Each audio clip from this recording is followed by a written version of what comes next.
প্রশ্ন, কে বাঁচে ছোট গল্পের নিখিল চরিত্রটি পর্যালোচনা করো। উত্তর, মানিক বন্দ্যোপাধ্যায়ের কে বাঁচে ছোট গল্পের নায়ক মৃত্যুঞ্জয়। অফিসের সহকর্মী বন্ধু ছিল নিখিল। প্রখর বুদ্ধিমান এই রগা যুবকটি ছিল কিছুটা অলস প্রকৃতির। 2 সন্তানের পিতা নিখিলের সংসারে বিশেষ মন নেই বলে কেউ কেউ মনে করতেন। বইপত্র পড়ে এবং নিজের ভাবনার জগতে বিচরণ করেই অবসর সময় কাটাতো এই অন্তর্মুখী যুবকটি।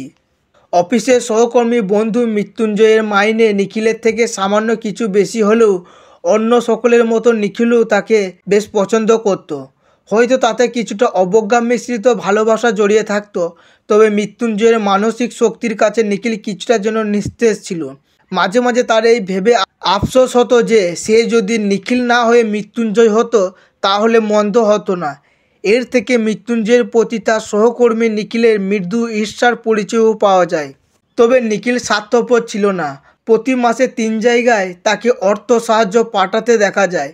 তাছাড়া মৃত্যুঞ্জয়কে স্বাভাবিক জীবনে ফিরিয়ে আনতে দীর্ঘদিন ধরে সে সচেষ্ট থেকেছে। তার পরিবারের খোঁজখবর নিয়েছে এবং মৃত্যুঞ্জয় অফিসে যাওয়া বন্ধ করলে তার ছুটির ব্যবস্থাও করেছে। হৃদয়বান সামাজিক যুবক নিখিল ভয়াবহ দুর্ভিক্ষে দুঃখী হলেও প্রিয় বন্ধু মৃত্যুঞ্জয়ের মতো একেবারে ভেঙে পড়েনি। তাছাড়া মাইনের পুরো টাকাটা মৃত্যুঞ্জয় ত্রাণ তহবিলে দান করলে সে তার প্রতিবাদ করেছে, এ কথা ভেবে যে এভাবে দেশের লোককে বাঁচানো যায় না। মৃত্যুঞ্জয়ের পরিবারের প্রতি আন্তরিক ভাবনাও তার কথায় প্রতিফলিত হয়েছে। সাধারণ মানুষের মতোই সে এই যৌক্তিক কথায় নিজে না খাইয়া মারা বড় পাপ।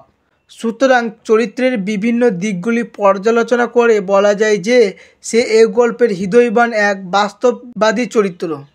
এখানেই সমাপ্ত। ভিডিওটি ভালো লাগলে লাইক করবে, তোমার কোনো কিছু জিজ্ঞাসা থাকলে কমেন্ট করবে এবং এই ধরনের ভিডিও পাওয়ার জন্য চ্যানেলটিকে সাবস্ক্রাইব করে পাশে থাকা বেল আইকনটিতে ক্লিক করে দেবে। ধন্যবাদ।